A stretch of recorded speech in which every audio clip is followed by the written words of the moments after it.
할렐루야. 주님께서 우리와 같이 하십니다. 하나님이 함께 하시니 오늘도 우리에게 좋은 일이 있을 줄 믿습니다. 오늘은 요한복음 6장 52절에서 65절까지 말씀 같이 보시겠습니다. 요한복음 6장 52절부터 65절까지 다 같이 합독합니다. 시작. 그러므로 유대인들이 서로 다투어 이르되 이 사람이 어찌 능히 자기 살을 우리에게 주어 먹게 하겠느냐. 예수께서 이르시되 내가 진실로 진실로 너희에게 이르노니 인자의 살을 먹지 아니하고 인자의 피를 마시지 아니하면 너희 속에 생명이 없느니라. 내 살을 먹고 내 피를 마시는 자는 영생을 가졌고 마지막 날에 내가 그를 다시 살리리니 내 살은 참된 양식이요 내 피는 참된 음료로다. 내 살을 먹고 내 피를 마시는 자는 내 안에 거하고 나도 그의 안에 거하나니 살아계신 아버지께서 나를 보내심에 내가 아버지로 말미암아 사는 것 같이 나를 먹는 그 사람도 나로 말미암아 살리라. 이것은 하늘에서 내려온 떡이니 조상들이 먹고도 죽은 그것과 같지 아니하여 이 떡을 먹는 자는 영원히 살리라. 이 말씀은 예수께서 가버나움 회당에서 가르치실 때에 하셨느니라.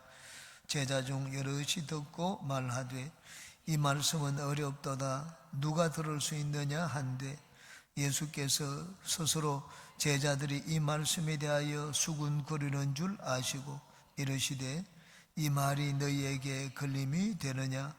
그러면 너희는 인자가 이전에 있던 곳으로 올라가는 것을 본다면 어떻게 하겠느냐. 살리는 것은 영이니 육은 무익하니라.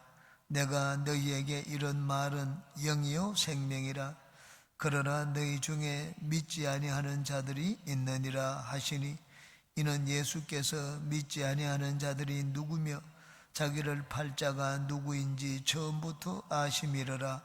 또 이르시되 그러므로 전에 너희에게 말하기를 내 아버지께서 오게 하여 주지 아니하시면 누구든지 내게 올 수 없다 하였노라 하시니라. 아멘. 예수님이 오병이의 기적을 행하고 난 다음에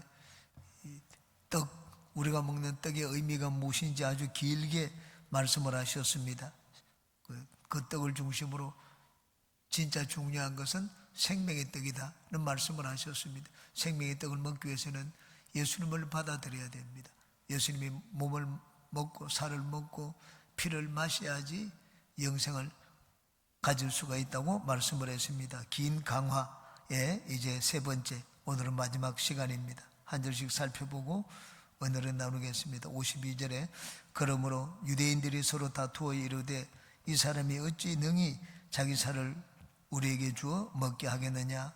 앞에서 예수님이 나는 하늘에서 내려온 떡이라고 하니까 이들이 수근거렸습니다. 아니 우리가 저 사람의 출생과 신분을 다 알고 있는데 마리아에게서 난 것을 아는데 어떻게 자기가 하늘에서 내려왔다고 하느냐. 그 말을 하고는 서로가 수근거렸습니다. 이제 예수님께서 내 살을 먹고 내 피를 마셔야 된다고 말씀을 하시자 이제는 유대인들이 서로 다투어 이르되라고 했습니다. 수근거리는 것보다 다투는 것은 훨씬 도가 높은 것을 말합니다. 이게 다투다는 것은 치고받고 하는 것을 말을 하지 않습니다. 다툰다는 말은 서로가 막 격렬하게 논쟁을 했다는 말입니다. 어떻게 살을 먹을 수가 있느냐. 우리가 식인종도 아닌데 그렇게 이들은 다투었습니다. 이 사람이 어찌 능히 자기 살을 우리에게 주어 먹게 하겠느냐. 살을 주어서 먹는다고 하니까 살집을 떼어서 주는지 어떻게 하는지 도저히 이들은 이해가 가지를 않았습니다. 준다 한들 이들이 또 그것을 먹겠습니까? 사람의 살을 먹지를 않을 것입니다. 그래서 예수님의 이 말씀을 듣자 무리들은 머리가 혼동스러웠습니다. 그래서 이들은 다투었습니다. 53절에 예수께서 이르시되 내가 진실로 진실로 너희에게 이르노니 인자의 살을 먹지 아니하고 인자의 피를 마시지 아니하면 너희 속에 생명이 없느니라. 이게 진실로 진실로. 요한복음에는 진실로가 한 번만 사용된 것이 없습니다. 진실로 진실로가 2번 사용되었습니다. 물론 2번 사용되었기 때문에 확실하다 하는 그런 의미가 있습니다. 그런데 요한복음에서 진실로 진실로 2번 사용되었을 때 그 내용이나 그 표현을 보면은 전부 땅의 것을 말하지를 않습니다. 예수님이 하늘의 것을 말할 때, 영적인 진리를 말씀을 하실 때 진실로 진실로라고 말씀을 했습니다. 그러므로 마태복음에 있는 내용과 여기 공관복음서에 있는 내용과 요한복음에서 있는 내용은 좀 이 차원이 다릅니다. 요한복음에는 예수님이 영의 세계에 대한 것을 말씀을 하셨습니다. 영의 세계, 이 영의 세계에 대해서 말씀을 하니까 제자들이 알아들을 수가 있겠습니까? 알아듣지를 못하니까 진실로 진실로, 이것은 확실하다, 이것을 잘 받아들이라, 그런 의미로 말씀을 하셨습니다. 인자의 살을 먹지 아니하고 인자의 피를 마시지 아니하면 너희 속에 생명이 없느니라. 저는 이 53절부터 58절까지 말씀을 성찬 예배를 드릴 때 인용을 합니다. 예수님이 여기 있는 이 말씀, 이것은 너희를 위하는 내 이 살이, 내 몸이니 이를 행하여 나를 기념하라. 예수님이 그렇게 말씀을 하셨습니다. 포도주를 나눠주면서도 마찬가지로 말씀을 하셨습니다. 예수님의 우리가 성찬 때 먹는 떡과 포도주는 예수님의 몸과 예수님의 피를 상징을 합니다. 여기 많은 교회에서 요한복음 6장 말씀을 성찬 때 인용하기도 합니다. 공관복음서에서는 예수님이 마지막 3년을 마치고 난 다음에 십자가에 달려 돌아가시기 위해서 예루살렘에 들어가셨을 때 이 성찬식을 제정해 주셨습니다. 십자가에 달리기 전날. 그런데 여기는 이 배경이 예루살렘이 아닙니다. 배경이 갈릴리 가버나움입니다. 그리고 또 마지막 해도 아닙니다. 예수님의 사역의 2번째 해에 예수님께서 이 말씀을 하셨습니다. 적어도 예루살렘으로 올라가기 1년 전에 예수님께서 이 말씀을 하셨습니다. 이제 살을 먹지 않고 피를 마시지 않으면 너희 속에 생명이 없느니라, 그렇게 말씀을 하셨습니다. 왜 예수님은 살을 먹고 피를 마셔야지 생명이 있습니까? 예수님이 영원한 생명이기 때문입니다. 우리가 음식을 먹는 것은 생명을 얻기 위해서입니다. 그런데 예수님의 살을 먹는 것은 이 땅의 생명을, 육체의 생명을 얻기 위한 것이 아닙니다. 우리 영혼의 생명을 얻기 위해서 예수님의 살을 먹고 피를 마십니다. 이 예수님의 살을 먹고 피를 마신다는 것을 문자 그대로 해석을 하면 안 됩니다. 이 공관복음서와는 이 요한복음서의 의미는 아주 많이 다릅니다. 요한복음서는 영적 복음서라고 얘기를 합니다. 그러므로 요한복음을 이해할 때는 영적인 내용을 항상 생각을 해야 됩니다. 그 예수님의 살을 먹는 것을 육체적으로 이 떡을 먹듯이 세상의 음식을 먹는 것으로 생각을 해서는 안 됩니다. 예수님의 살을 먹는 것, 내가 예수님의 생명을 받아들이는 것을 말합니다. 내 생명을 받아들이지 않으면, 나를 받아들이지 않으면 너희 속에 생명이 없다고 말씀을 하셨습니다. 왜? 예수님은 우리에게 생명을 주시는 양식이기 때문입니다. 예수님을 받아들이는 것, 이 먹는 것이 중요하지 않습니다. 먹는 것은 당장 우리 육체적인 생명을 생각하게 됩니다.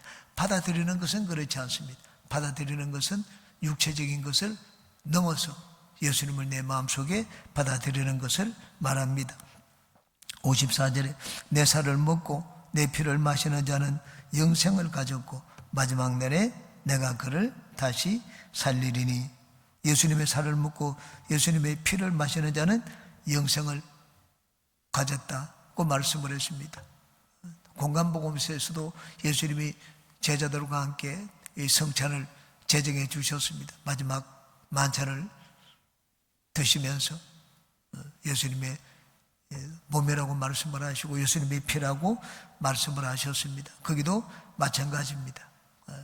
이 예수님을 내가 받아들인다, 그걸 우리 시각적으로 아주 효과적으로 이해할 수 있도록 하기 위하여 예수님은 떡을 먹도록 하시고 피를, 이 포도주를 마시도록 하셨습니다. 그러나 떡을 먹고 포도주를 마신다는 것을 진짜 예수님의 살을 먹는 것처럼 생각을 해서는 안 됩니다. 그 예수님은 생명이기 때문에 예수님을 받아들이라는 의미입니다. 마지막 날에 내가 그를 다시 살리리니. 마지막 날은 부활의 날을 말합니다. 이때는 믿는 자도 부활하여 하나님 앞에 서고 믿지 않는 자들도 다 부활하여 하나님 앞에 섭니다. 믿는 자는 상급을 얻기 위해서 부활하고 믿지 않는 자는 영원한 심판을 받기 위해서 부활을 합니다. 55절에 내 살은 참된 양식이요 내 피는 참된 음료로다. 양식과 음료라고 했습니다.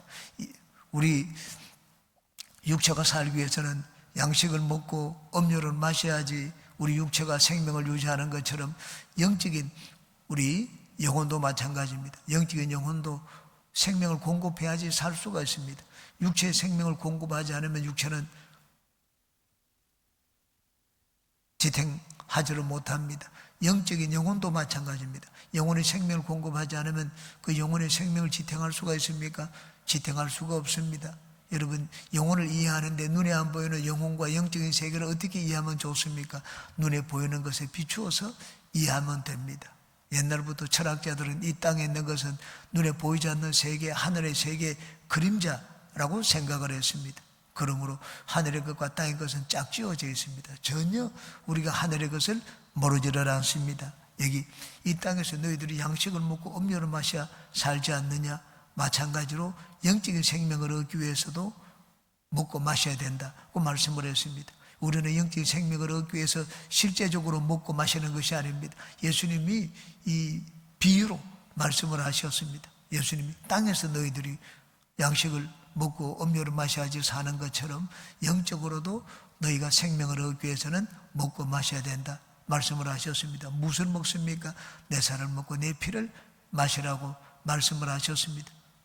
예수님이 살을 먹고 피를 마시는 것을 우리 육체적인 것으로 육체적으로 이 먹는 것처럼 생각을 해서는 안 됩니다. 예수님의 살과 피가 무엇인지 그 다음에 예수님이 말씀을 해 주셨습니다. 내 살과 피는 너에게 이르는 말, 예수님이 하시는 말씀이 곧 우리에게 영의 생명을 주는 양식이 된다는 것을 뒤에서 말씀을 하고 있습니다. 56절에 내 살을 먹고 내 피를 마시는 자는 내 안에 거하고 나도 그의 안에 거하나니.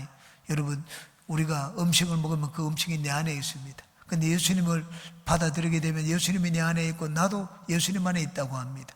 이게 신학적으로 아주 논쟁거리가 되었습니다. 상호내주라고 합니다. 어떻게 예수님이 우리에게 안에 있고 우리가 예수님 안에 있을 수가 있는가? 이 눈에 보이는 육체적인 물리적인 세계에서는 어느 두 존재가 한 공간을 같이 점령할 수가 없습니다. 이 그릇이 차지하는 공간을 다른 물질이 차지하지를 못합니다. 한 공간을 두 물체가 점령하지를 못합니다. 어느 공간은 한 물체만이 점령을 합니다. 그런데 영의 세계는 그렇지 않습니다. 영의 세계는 예수님은 우리 안에 거하시고 우리 영을 말합니다. 예수님은 우리 영에 거하시고 우리 영도 예수님 안에 거하십니다. 어떻게 상호 내주할 수가 있는가? 우리가 모르는 비밀입니다. 우리가 알 수 없는, 깨달을 수 없는 것입니다. 왜냐하면 이 땅에 우리 눈에 보이는 이 물리적인 세계에서는 한 공간을 두 물체가 점령할 수가 없습니다. 그런데 영의 세계는 그렇지 않습니다. 누구든지 나를 받아들이게 되면 예수님이 우리 안에 거하시고 우리도 예수님 안에 가겠다고 말씀을 하셨습니다. 영의 세계입니다. 우리가 예수님을 믿으면 우리는 예수님 안에 있습니다. 예수님 안에 있다는 것은 육체적인 예수님을 말하지 않습니다. 예수님, 이 영의 세계 신비로운 것입니다. 영의 세계는 상호 내주할 수가 있습니다. 우리가 예수님 안에 거할 수가 있습니다. 그래서 예수의 생명이 내 안에 또 내가 예수님 안에 있게 됩니다. 57절에 살아계신 아버지께서 나를 보내심에 내가 아버지로 말미암아 사는 것 같이 나를 먹는 그 사람도 나로 말미암아 살리라. 예수님을 믿으면 우리가 어떻게 영생을 얻게 되는가? 아버지와 예수님과의 관계를 가지고 설명을 해 주셨습니다. 아버지가 예수님 안에 있고 예수님이 아버지 안에 있습니다. 나는 하늘에서 내려왔기 때문에 아버지가 보내신 자 예수님 안에는 하나님의 생명이 있다고 했습니다. 하나님과 아버지가 하나이기 때문에 서로가 상호 내재합니다. 아버지 안에 아들이 있고 아들 안에 아버지가 계십니다. 우리도 마찬가지입니다. 똑같이 나를 받아들이게 되면 내 안에 예수님이 계시고 또 예수님 안에 아버지가 계신 것처럼 내 안에 하나님이 계십니다. 또 우리가 하나님 안에 있게 됩니다. 나를 먹는 그 사람도 나로 말미암아 살리라, 그렇게 말씀을 했습니다. 58절에 이것은 하늘에서 내려온 떡이니 조상들이 먹고도 죽은 그것과 같지 아니하여 이 떡을 먹는 자는 영원히 살리라. 예수님은 하늘에서 내려온 떡이라고 했습니다. 조상들은 만나를 먹었습니다. 만나는 땅의 양식입니다. 예수님은 땅의 양식이 아닙니다. 예수님은 영의 양식입니다. 땅의 양식은 아무리 많이 먹어도 죽습니다. 육체를 위하여 우리가 많은 것을 공급해 주어 보십시오. 육체가 영원히 존재할 수가 있습니까? 우리 육체는 영원히 존재하지를 못합니다. 그 만나를 먹어도 죽었다고 했습니다. 만나는 우리 육체를 위해서 필요한 양식입니다. 예수님은 그렇지 않습니다. 예수님은 우리의 영을 위한 양식입니다. 여러분, 우리는 육체가 나의 존재, 나의 실체, 나라고 말할 수 있는 것은 무엇인가 보여달라. 그러면 내가 육체를 보일 것이면 내가 여기 있다. 그런데 예수님은 육체가 진짜 나의 실체가 아니라고 말씀을 하셨습니다. 예수님이 여기서 말씀을 하시는 실체는 무엇인가, 나라고 하는 것은 무엇인가, 그 영입니다. 육체가 음식을 먹어서 자신을 유지하듯이 영도 마찬가지입니다. 영도 음식을 먹어야 됩니다. 그래서 육체, 우리는 눈으로 이게 보고 금방 말씀을 하시면 알아들을 수가 있습니다. 너 먹어야 살지 않느냐? 고개를 끄덕입니다. 마찬가지로 영도 먹어야 산다고 말씀을 하고 계십니다. 영이 어떻게 양식을 먹을 수 있는가? 내가 곧 너희들을 위한 영의 양식이다. 나를 먹으면 너희들이 영원히 살 것이라, 그렇게 말씀을 하셨습니다. 59절에 이 말씀은 예수께서 가버나움의 회당에서 가르치실 때 하셨느니라. 공관복음서는 예루살렘에서 성찰에 대해서 말씀을 하셨는데, 요한복음에서는 이미 예루살렘이 아니라 갈릴리에서 이 말씀을 하셨습니다. 요한복음에는 3년째 되던 해, 마지막 해에 아주 공관복음서는 성찰에 대해서 말씀을 하셨는데, 이 요한복음에서는 이미 갈릴리 사역을 하실 때 2년째 되던 해였을 것입니다. 그때 예수님께서 이 말씀을 하셨습니다. 예수님이 장차 예루살렘에 올라가서 십자가에 몸을 찢기고 피를 흘리시고 우리에게 생명을 나누어 주실 것을 예수님은 이미 알고 계셨습니다. 예수님은 뭐 어쩌다가 도망갈 그런 힘이 없어가지고 붙잡혀서 십자가 처형을 당한 것이 아닙니다. 예수님은 어떤 죽음을 죽으실지 이미 잘 알고 계셨습니다. 무리들에게 예언적으로 말씀을 해 주셨습니다. 이제 이 말씀을 듣고 유대인들이 반응을 했지만 예수님의 제자들도 반응을 하고 있습니다. 이제 60절 이하는 예수님의 제자들이 예수님의 말씀에 대한 반응을 보여주고 있습니다. 60절 같이 한번 읽겠습니다. 제자 중 여럿이 듣고 말하되 이 말씀은 어렵도다 누가 들을 수 있느냐 한데, 늘 예수님을 따라다녔습니다. 예수님을 따라다녔지만 그토록 매일 예수님이 하시는 사역을 보았습니다. 예수님이 하시는 사역을 본 제자들도 예수님이 하시는 이 말씀을 듣고 받아들이지 못했습니다. 참으로 난해했습니다. 제자 중 여럿이 듣고 말하되 이 말씀은 어렵도다 누가 들을 수 있느냐 한데, 그 가운데 제자들이 깨달을 수 없으면 누가 깨달을 수가 있겠습니까? 우리들이 예수님과 늘 가까이 있는 우리도 받아들이기 어려운데 이 무리들이 이 말씀을 어떻게 받아들이겠느냐, 누가 들을 수 있겠느냐, 그렇게 얘기를 했습니다. 오늘날도 마찬가지입니다. 세상 사람들에게 하나님의 말씀을 전해보십시오. 깨달을 수가 있습니까? 우리가 보기에는 너무나 간단하고 진짜 진리입니다. 이 말씀을 왜 받아들이지 않을까? 그런데 세상 사람들은 받아들이지를 못합니다. 여러분, 영의 세계는 인간의 이성과 경험으로 받아들일 수 없는 것입니다. 세상 사람들은 영이 죽은 자들입니다. 영이 죽었는데 영의 세계의 일들을 알 수가 있겠습니까? 깨달을 수가 있겠습니까? 깨닫지를 못합니다. 이때 예수님 제자들도 마찬가지입니다. 아직까지 이들은 성령을 받지를 못했습니다.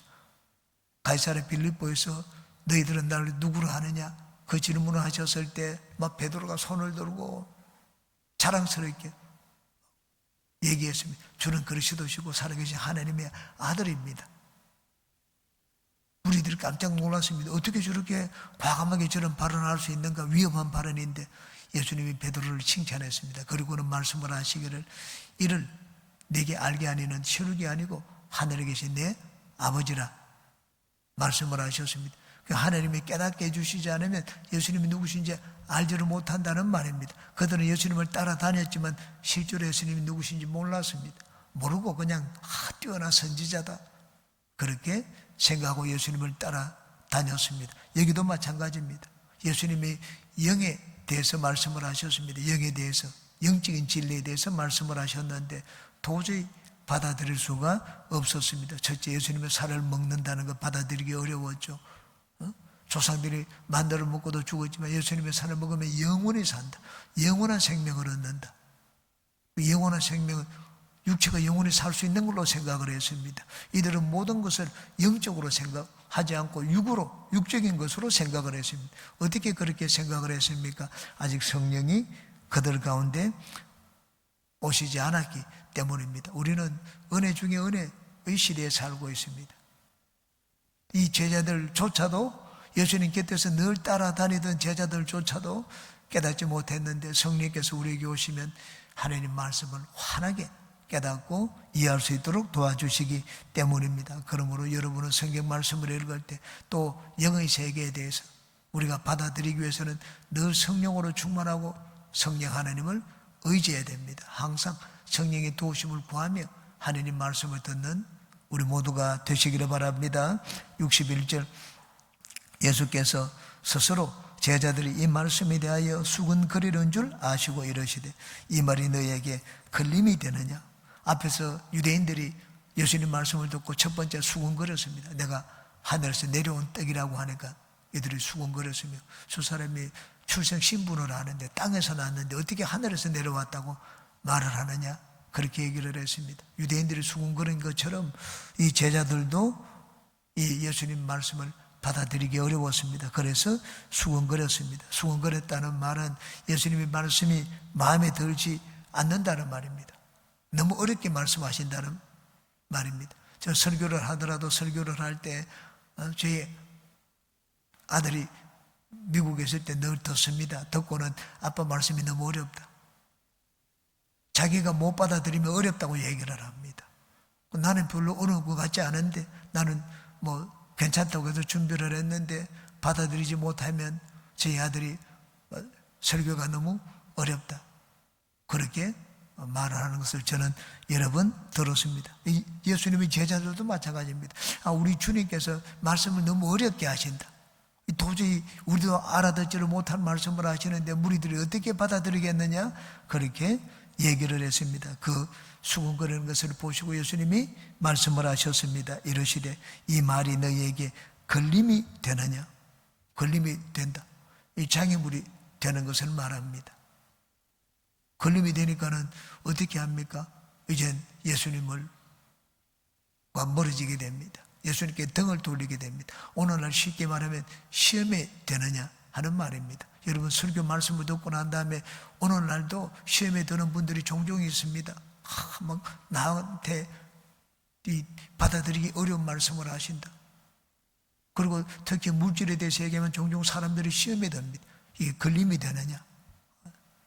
제자들이 말씀을 받아들여야 되는데 받아들이지 못하니까 음식을 먹을 때 음식이 소화가 안 되고 막혀보십시오. 그러면 탈이 나게 됩니다. 이게 걸림이 되는 것입니다. 길을 가다가 발에 탁 걸려서 넘어지듯이 말을 듣고 무리들이 막 기쁨이 넘친 것이 아니라 오히려 너무 받아들이기 어려워서 혼동스러웠습니다. 오늘날도 우리가 하나님 말씀을 들을 때 이 걸림이 될 때가 있습니다. 걸림이 될 때는 어떻게 해야 되는가? 문제는 말씀에 있지 않습니다. 나에게 있습니다. 말씀이 뭐 잘못된 것이 아닙니다. 뭐 틀린 말씀, 내 생각에서 받아들이기 어려웠기 때문에 틀렸다고 생각을 합니다. 내 생각이 내가 기분이 나쁘기 때문에 내 머리로 이해가 되지 않기 때문에 말씀에 걸림이 됩니다. 그럴 때는 어떻게 해야 되는가? 말씀을 탓하면 안 됩니다. 말씀을 전하는 주의 종을 탓하면 안 됩니다. 자기를 탓해야 됩니다. 내가 하나님의 성령의 도우심을 얻으면 그 말씀을 받을 수가 있습니다. 하나님의 성령의 도우심을 받아보세요. 말씀이 거꾸러집니다. 저는 조영기 목사님 말씀을 들을 때 그 말씀이 거꾸러져 가지고 예배 시간 내내 통해 자복을 했던 적이 있습니다. 다른 사람들은 아무 상관이 없습니다. 아무렇지도 않은데 그 한 말씀이 저한테 레마로 임해가지고, 그러므로 여러분들 설교 말씀을 들을 때는 걸림이 되지 않고 나에게 레마의 말씀이 되게 해달라고 기도하는 여러분이 되시기를 주의 이름으로 축원합니다. 62절, 그러면 너희는 인자가 이전에 있던 곳으로 올라가는 것을 본다면 어떻게 하겠느냐. 이 말씀은 더 어려웠습니다. 예수님께는 너무나 당연한 말씀이었습니다. 장차 예수님이 하늘로 올라가실 것이기 때문에. 그래, 그러면 내가 하늘로 올라가면 하늘에서 내려온 것을 너희들이 이해하고 받아들이겠는가? 내가 하늘에서 내려온 떡이라는 것을 너희들이 믿겠느냐? 그렇게 얘기를 했습니다. 사람이 하늘로 올라간다는 걸 상상할 수가 있겠습니까? 물론 그런 일이 없는 것은 아니었습니다. 에녹도 하늘로 죽음을 보지 않고 하늘로 올라갔고, 엘리야도 불말과 불병거를 타고 하늘로 올라갔습니다. 예수님의 인자가 그 원래 있던 곳으로 올라가는 것을 보면 너희들이 내 말을 받아들일 수 있겠느냐? 그렇게 말씀을 했습니다. 예수님이 이 말씀을 해도 무리들은 예수님이 부활하여 성천하실 때까지 예수님의 이 말씀을 이해하지를 못했습니다. 그러므로 우리는 내 감정도 내려놓고 이성도 내려놓고 하나님 말씀 앞에서는 항상 성령의 도우심을 구하고 하나님 말씀을 듣고 또 읽고 받아들이는 우리가 되시기를 바랍니다. 63절, 살리는 것은 영이니 육은 무익하니라. 내가 너희에게 이런 말은 영이요 생명이라. 이 말씀을, 비슷한 말씀을 예수님께서 니고데모에게도 하셨습니다. 예수님이 진실로 진실로 너희에게 이르노니, 진실로 진실로, 그것도 두 번 말씀을 했습니다. 요한복음에서 진실로 진실로라고 말씀을 하실 때는 뒤에 나오는 내용은 이제는 영적인 내용입니다. 그 육적인 것으로 생각하고 이해하려고 해서는 안 됩니다. 사람이 물과 성령으로 나지 않으면 하늘나라 들어가지 못할 것이라고 했습니다. 성령으로 나지 않으면, 거듭나지 않으면 하늘나라 들어가지 못한다. 우리가 거듭나고 영생을 얻는 길은 성령으로 거듭난다고 말씀을 하셨기 때문에 우리를 살리는 것은 영입니다. 성령입니다. 그런데 예수님 여기서 말씀을 하셨습니다. 살리는 것은 영이니 육은 무익하니라 말씀을 하고 난 다음에 내가 너희에게 이런 말은 영이요 생명이라 고 말씀을 했습니다. 한쪽에서는 우리를 살리는 것은 영이라고 말씀을 하셨습니다. 다른 쪽에서 뭐라고 말씀을 하셨습니까? 우리를 살리는 것은 예수님의 말씀이라고 했습니다. 그러므로 우리가 생명을 얻기 위해서는 말씀과 성령을 늘 가까이 해야 됩니다. 말씀과 성령 중에 어느 쪽이 더 강합니까? 의식주의 루터는 성령을 더 강조를 했습니다. 성령이 말씀을 사용하여 우리를 구원하신다 그 얘기를 했습니다. 칼빈과 같은 개혁자, 종교개혁자 가운데도 루터는 성령을 강조했고 칼빈과 같은 자는 말씀을 더 강조했습니다. 말씀이 성령을 이 보조적으로 사용하여 우리를 구원하신다 그렇게 얘기를 했습니다. 우리에게 생명을 주는 것, 우리를 살리는 것은 말씀과 성령입니다. 하나님 말씀과 성령입니다. 둘이 함께 역사를 하여 우리를 살립니다. 우리에게 구원을 주시는 것은 어느 말씀의 사역도 아니고 성령의 사역도 아니고 삼위일체 하나님의 사역입니다. 성부, 성자, 성령 하나님이 합력하여 우리에게 생명을 주시고 구원을 주십니다. 내가 너에게 이런 말은 영이요 생명이라고 했습니다. 그러므로 성경 말씀, 예수님이 하신 말씀입니다. 그리고 또 성경 말씀입니다. 성경 말씀은 예수님이 제 선지자들을 통하여 주신 말씀입니다. 신약에 있는 말씀만 예수님의 말씀이 아닙니다. 구약의 모든 말씀들도 예수님이 주신 말씀입니다. 신약의 말씀은 예수님이 직접 하신 말씀이고 구약의 모든 말씀은 그 선지자들을 통하여 예수님이 하신 말씀입니다. 성경이 하시는 말씀이 우리에게 영이요 생명이라고 했습니다. 그러므로 성경 말씀은 육의 양식이 아닙니다. 우리 영혼의 양식입니다. 영의 양식입니다. 우리가 살고 생명을 얻고 영혼의 생명을 지속하기 위해서는 끊임없이 꾸준하게 하나님 말씀을 들어야 됩니다. 왜 한번 구원받았는데 주일 성수를 해야 되느냐? 우리가 생명을 유지하기 위해서입니다. 우리 영혼이 생명을 유지하기 위해서. 육체가 여러분 양식을 먹지 않으면 살 수가 있습니까? 아, 저 사람은 언제 한번 예수를 믿었다. 물론 복음을 전할 때 예수님을 한 번 믿었으면 뭐 두 번째 신앙 고백하고 결단할 필요가 없다. 한 번 구원은 영원한 구원이다. 그 말씀을 합니다.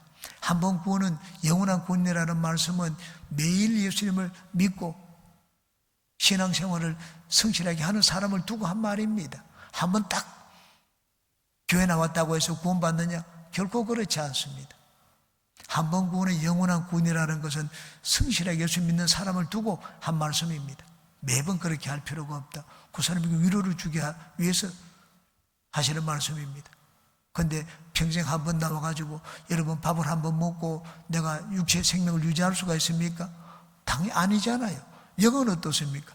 영도 똑같습니다. 영적인 이치도 똑같습니다. 우리 영혼의 생명을 얻기 위해서는 끊임없이 하나님의 말씀, 내가 너에게 이르는 말이 영이요 생명이라고 했습니다. 그러므로 영적인 생명을 얻기 위해서는 하나님 말씀을 늘 가까이 하고 들어야 됩니다. 여러분의 영혼이 살찌는 모든 분들이 되시기를 주의 이름으로 축원합니다. 64절 그러나 너희 중에 믿지 아니하는 자들이 있느니라 하시니 이는 예수께서 믿지 아니하는 자들이 누구며 자기를 팔자가 누구인지 처음부터 아심이러라. 예수님은 가룟 유다가 누구인지 몰랐던 것이 아닙니다. 가룟 유다를 택할 때부터 예수님은 아셨습니다. 얘는 택하면 안 되는데, 근데 하나님은 그를 택하라고 말씀을 하셨습니다. 그래서 예수님은 가룟 유다를 제자로 택했습니다. 왜? 성경 말씀을 이루기 위해서. 내 친구 중에 하나가 나에게 뒤꿈치를 들었다, 배반을 했다는 말입니다. 예수님이 너희 중에 믿지 않는 자들이 있느니라 이미 예수님께서 말씀을 하셨습니다. 이게 내가 이런 말이 너희들에게 생명의 양식인데 믿지 않는 자들이 있다고 말씀을 했습니다. 그러므로 예수님의 살을 먹고 피를 마신다는 것은 예수님을 믿는 것을 말합니다. 믿는 것을. 예수님을 믿는 것을 어떻게 하는 것인가? 예수님을 내가 먹듯이 육체의 양식을 먹듯이 내가 받아들이는 것입니다. 그래야지 내 안에 육체의 생명이 내 안에 거하는 것처럼 예수님을 믿으면 하나님의 생명이 내 안에 거한다고 말씀을 하셨습니다. 65절 마지막 절 같이 읽겠습니다. 또 이르시되 그러므로 전에 너희에게 말하기를 내 아버지께서 오게 하여 주지 아니하시면 누구든지 내게 올 수 없다 하였노라 하시니라. 전에 너희에게 말하기를, 다른 때 말한 것이 아닙니다. 바로 이 앞에서 말씀을 하셨습니다.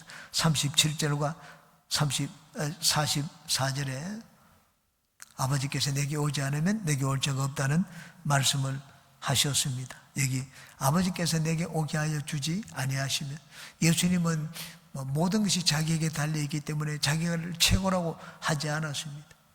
내가 이 일을 하는 것은 아버지께서 보내셨기 때문입니다. 그래서 아버지를 앞세웠습니다. 아버지께서 내게 오게 하지 않으면 내게 올 자가 없다. 선택권은 아버지 하나님께 있습니다. 우리가 복음을 전하면 예수님을 믿고 구원받으라, 예수님을 믿으면 구원받는다, 그렇게 얘기를 합니다. 하나님을 믿으라고 하지 않습니다. 예수님을 믿으면 구원받는다고 했습니다. 어떤 사람은 믿고 어떤 사람은 믿지 않습니다. 왜 어떤 사람은 믿고 어떤 사람은 믿지 않습니까? 한 사람은 하나님이 선택을 하셨고 다른 사람은 하나님이 선택하지 않으셨기 때문입니다. 하나님이 택하지 않았으면 우리가 예수님을 믿을 수가 없습니다. 우리가 왜 이 사람 저 사람에게 다 복음을 전하느냐? 하나님이 선택한 자를 모르기 때문입니다. 우리 결과를 두고 하나님이 선택을 했구나. 여러분, 순수적으로 보면, 시간적으로 보면 선택이 먼저입니다. 하나님의 선택이 먼저고 그 사람이 나중에 구원을 받습니다. 그런데 우리가 깨닫기로는 누가 하나님 선택받았느냐 하느냐 깨달으면 그 사람에게 전하기만 하면 됩니다. 얼마나 효과적입니까? 택한 자에게만 전하면. 우리는 그것을 모릅니다. 그렇기 때문에 그냥 무조건 복음을 전합니다. 나중에 결과를 보고 이 사람은 하나님이 선택을 받았구나 알게 됩니다. 구원받은 자는 선택받은 자다. 원래 선택받은 자가 구원받지만, 근데 우리의 인식의 순서, 깨닫는 순서에 있어서는 구원받고 난 다음에 선택받았구나 하는 것을 알게 됩니다. 우리가 오늘도 주님 앞에 나와서 하나님 말씀을 듣고 하나님을 예배합니다. 은혜 중에 은혜입니다. 하나님의 선택을 받았기 때문에 우리는 이 자리에 나와 있습니다. 항상 여러분 평생을 살면서 하나님이 나를 택하셨다. 하나님이 나를 알고 계신다. 하나님이 내 인생을 돌보고 계신다. 돌봐주신다. 이것으로 위로를 받고 이것으로 소망을 삼고 이것에 감사하는 우리 모두가 되시기를 주의 이름으로 축원합니다. 기도합니다.